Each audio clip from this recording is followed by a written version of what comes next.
Ahora vamos a continuar con la unidad uno. Vamos a desarrollar el modelo de frontera de posibilidades de producción. Es un modelo el cual ilustra los conceptos de escasez de factores o de recursos, el concepto de eficiencia, de crecimiento,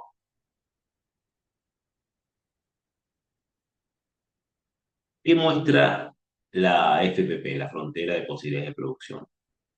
Muestra combinaciones máximas de dos bienes que una economía puede producir con recursos dados y con tecnología dada. Muestra eficiencia e ineficiencia, que tiene que ver con puntos que pueden estar dentro o fuera de la curva FPP. Veamos primero cuáles son los supuestos del modelo. Como dijimos, los modelos son representaciones simplificadas de la realidad. Veamos cómo simplificamos esa realidad, en este caso en la realidad de producción de bienes. Los supuestos utilizados son, supongamos una economía en la cual se producen solo dos bienes en un periodo dado. En este caso vamos a llamarlos bien X y bien Y. Esa economía puede ser la economía referida a una empresa, a un país, una provincia. Supongamos, ese es el primer supuesto. El segundo supuesto, supongamos que tenemos una dotación fija de recursos. Los recursos tierra, trabajo, capital. Es decir, que hay un stock, una cantidad dada de recursos. Contamos con esos recursos. No es movible, no es una variable eso. El tercer supuesto, que los recursos están siendo plenamente utilizados. ¿Esto qué significa? Que no hay capacidad ociosa, están siendo utilizados al 100%. Y otro supuesto más del modelo es que hay una tecnología dada, que el estado del conocimiento es constante, estamos modelizando dado un estado de la tecnología. Bueno, entonces acá vamos a ver eficiencia productiva, vamos a ver costo de oportunidad, vamos a ver desplazamientos de la curva cuando hay cambios en la dotación de los recursos, si deja de ser fija y pasa a tener otra dotación fija también, pero distinta. La forma de la curva o la representación gráfica de la curva de FPP es como la que se ve en pantalla, una curva decreciente, cóncava, que muestra un límite, por eso se la denomina frontera. Cada punto de dicha curva, es decir, sobre el trazo azul, muestra combinaciones de ambos bienes, en este caso el bien X y el bien Y, que puede producir esta empresa, este país, esta región, provincia, lo que sea, utilizando recursos plenamente y dados los otros supuestos que recién mencionamos, y son puntos que están sobre esa curva, van a ser puntos en los cuales esa economía, dados los supuestos, está produciendo de manera eficiente. Si, por ejemplo, nos situamos por acá, donde está el cursor, será aproximadamente una combinación que indica que estamos produciendo, o que esa economía puede producir 4 unidades del bien X y 8 unidades del bien Y. Dicho de otra manera, que si produce 4 unidades del bien X, lo máximo que va a producir, que va a poder producir del bien Y, van a ser 8 unidades. Si nos fijamos o nos situamos en los extremos de esta frontera, es decir, las intersecciones con los ejes, veríamos, por ejemplo, que la intersección con el eje horizontal, con el eje del bien X, es 10 de X, 0 de Y. ¿Esto qué significa? Que si produce 10 unidades del bien X, no va a poder producir nada del bien Y. Por lo tanto, estaríamos en una situación en la cual se destinan todos los recursos productivos a la producción de un solo bien, en este caso el bien X. En el otro eje, la intersección con el eje vertical, es la combinación 0 de X y 10 de Y. Esto indica que destina todos los factores solamente a producir el bien Y.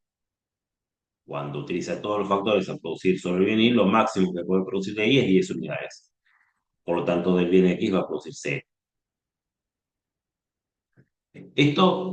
Esta forma y estos supuestos que representan este modelo, tienen en cuenta también el concepto de costo de oportunidad que ya vimos en la clase anterior. Veremos entonces cómo el costo de oportunidad se aplica al modelo de FPP. En términos gráficos, el costo de oportunidad va a ser la pendiente de la curva entre dos combinaciones de dos canastas de producción de bienes. Esto es, el costo de oportunidad de un bien en términos del otro. ¿A cuánto tengo que renunciar de uno de los bienes para producir una unidad más del otro? Esta concavidad, esta FPP, nos va a mostrar, como lo vamos a demostrar con el ejercicio que vamos a ver a continuación, es que el costo de oportunidad es decreciente. Esto es que es creciente. Esto es que aumenta a medida que se especializa la producción. El cuento nos va a dar que es decreciente, pero como el costo de oportunidad se analiza, se interpreta en términos de valor absoluto, en valor absoluto es creciente. Cada vez es más costoso, dicho de otra manera, cada vez, dada la especialización que refleja los recursos heterogéneos, cada vez es más costoso producir más unidades de uno de los bienes en términos de lo que tiene que renunciar del otro bien, de producción del otro bien. La curva FPP es fija, es una curva dada un momento y dada la cantidad de recursos, toda la tecnología, dados los supuestos previamente mencionados. Ahora, esa curva se puede desplazar y tendremos otra curva distinta de FPP.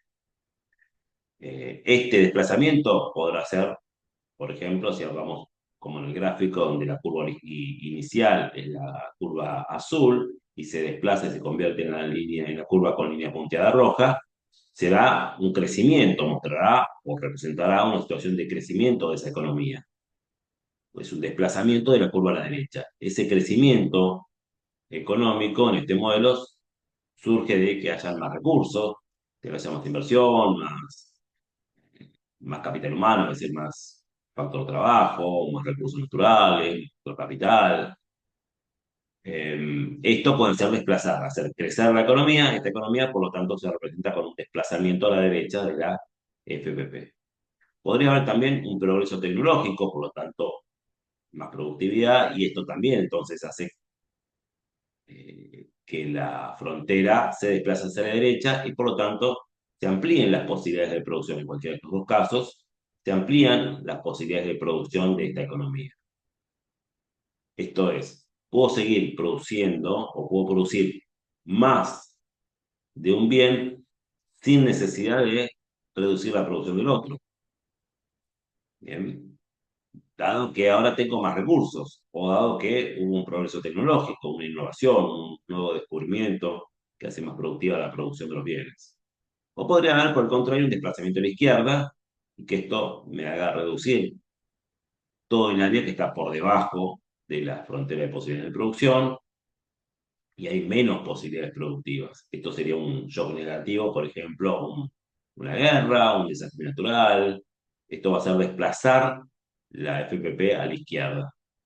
Bien, entonces en un caso amplía las posibilidades de producción, amplía el área de posibilidades de producción, que es todo el área que está por debajo de la curva, desplazándose la FPP a la derecha, y en otro caso reduce el área de posibilidades de producción, desplazando, trasladando la FPP a la izquierda. Este caso no está mostrado en el gráfico. Puede ocurrir que haya acontecimientos que aumenten la producción de uno solo de los bienes, trasladando las curvas FBP de la forma que se representan en los gráficos que están en pantalla. Por ejemplo, tenemos los bienes A y B, donde A es alimentos y B es vestimenta, y haya una mejora tecnológica que impacte en la producción de alimentos, pero nada tiene que ver con la producción de ropa. Por lo tanto, el desplazamiento de la FPP va a ser pivoteando sobre el punto máximo del bien B y desplazando la curva de la manera que muestra el gráfico de la izquierda, desde la curva azul a la curva punteada en línea roja. Es decir, que si analizamos ese gráfico, veamos que de 3,5 pasa a 4,5 la intersección con el eje A, con el eje horizontal. Es decir, la cantidad máxima, podemos interpretarlo, o una de las interpretaciones es que la cantidad máxima que se podría producir del bien A esto es cuando destinamos todos los recursos al bien A y no producimos nada del bien B, pasa de 3,5 a 4,5 porque hubo una mejora tecnológica que impactó en la producción del bien A, pero la cantidad máxima de producción del bien B sigue siendo la misma, sigue estando en aproximadamente, dado este gráfico, en 15. O podría ser, por el contrario, un shock negativo, como el que afecta a uno solo de los bienes, como el que vemos en el otro gráfico a la derecha en esta pantalla. Por ejemplo, si hablamos del bien alimentos, el bien vestimenta, una sequía que arruine la cosecha. Esto afecta solamente al bien A, por lo tanto se traslada de esta manera. Veamos un ejemplo numérico y gráfico de FPP, donde los puntos A, B, C, D y E son combinaciones que están sobre la curva.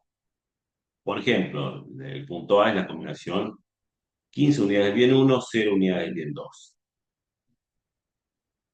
¿Esto qué indica? Que si utilizamos todos los recursos para la producción del bien 1, lo máximo que se puede llegar a producir del bien 1 son 15 unidades. Y en ese caso, por lo tanto, no se va a producir nada del bien B. La cantidad del bien 2, la cantidad del bien 2 va a ser 0. Si se busca producir más unidades del bien 2, tiene que renunciar a alguna cantidad del bien 1. Entonces estaremos en el punto B, por ejemplo, produciendo una unidad del bien 2, lo máximo que se puede producir del bien 1 es 14. El punto C indica que si se producen dos unidades del bien 2, lo máximo que se va a poder producir del bien 1 son 11 unidades. Si aumentamos la producción del bien 2 y pasamos a 3 unidades del bien 2, como máximo se podrá producir 6 unidades del bien 1. Si mostramos ese trade-off entre producir más del bien 2, implica producir menos del bien 1, renunciar a determinadas cantidades de producción del bien 1, hasta que llegamos a la cantidad 3,5 del bien 2, donde ahí la producción del bien 1 va a ser cero si llegamos a producir 3,5, porque estaríamos utilizando todos los recursos para la producción del bien 2. No hay recursos disponibles para el bien 1, por lo tanto la producción del 1 es cero. Estamos viendo esto de que a medida que queremos incrementar la producción del bien 2, tenemos que ir renunciando a distintas cantidades de producción del bien 1. Esto es porque los recursos son escasos y porque estamos utilizándolos al 100% de esos recursos. Si no utilizáramos plenamente esos recursos, al 100% de esos recursos, no estaríamos en puntos sobre la curva de FPP. Estaríamos en algún punto de ese área de posibilidades de producción, que es todo el área que está por debajo de la curva. Bien, cualquier combinación que esté a la izquierda de esta curva van a ser combinaciones posibles de producir para esta economía, pero en el cual hay una producción ineficiente o porque no utiliza el 100% plenamente los recursos o los utiliza mal a dichos recursos. Esto que estamos describiendo también muestra lo que es el costo de oportunidad aplicado al modelo. Ya vimos en la clase anterior el concepto de costo de oportunidad. Ahora, aplicado al modelo de FPP, la fórmula de cálculo es delta B1 sobre delta B2 en el caso del bien 1 y el bien 2, como vemos aquí. Esto es la variación, hacemos el cociente entre la variación de la cantidad del bien 1 y la variación de la cantidad del bien 2. Los resultados están en la tercera columna, perdón, en la cuarta columna de esta tabla, pero vamos a ver el paso a paso del cálculo. ¿Cómo llegamos al costo de oportunidad? Al primero, cuando pasamos del punto A al punto B, o de la combinación A a la combinación B, que el costo de oportunidad es 1. Aquí está el cálculo, esto es, decíamos, la variación del bien 1 sobre la variación del bien 2. Cuando pasamos del punto A al punto B, va a ser 14 menos 15, la variación de la cantidad del bien 1, sobre 1 menos 0, que es la variación de la cantidad del bien 2. Esto nos queda menos 1 sobre 1. El costo de oportunidad se interpreta en valor absoluto, por lo tanto, el valor absoluto de menos 1 es 1, que es lo que está puesto en la tabla en el primer resultado de costo de oportunidad. El siguiente nos da 3, entonces llegó a variación del bien 1, es 11 menos 14, sobre variación del bien 2, 2 menos 1. 11 menos 14 sobre 2 menos 1 nos da menos 3, y en valor absoluto es 3. Salteamos 1 y vamos al último punto, cuando pasamos del punto D al punto E, es la variación B1, es decir, 0 menos 6 sobre cuánto varió la cantidad de bien 2, 3,5 menos 3. Esto nos da menos 6 sobre 0,5, es decir, menos 12, lo cual en valor absoluto es 2. Estamos viendo entonces que a medida, comprobando lo que hemos dicho, que a medida que producimos más unidades del bien 2, no solo tenemos que renunciar al bien 1, sino que el costo de ese renunciamiento, de ese sacrificio, que es el costo de oportunidad, va aumentando. Pasamos a sacrificar una unidad del bien 1 por unidad adicional del bien 2. Luego tenemos que renunciar a 3 unidades del bien 1 para para producir una unidad más del bien 2. Luego tenemos que renunciar a 5 unidades del bien 1. Y finalmente a 12 unidades del bien 1 tenemos que renunciar si quisiéramos producir una unidad más del bien 2. Esto está gráficamente justificado por la concavidad de la FPP. Dado que los recursos, y esta forma es dado que los recursos no son igualmente aptos para producir todos los bienes. Cada vez, en este caso, y en todos los casos vistos que se representen mediante una curva como la que vimos antes, FPP, vamos a ver que el costo de oportunidad es creciente. ¿Sí? Cada vez es más costoso en términos de oportunidad producir más de uno de los bienes. Aquí finalizamos entonces el modelo FPP. Vamos a continuar en la siguiente clase con demanda y oferta.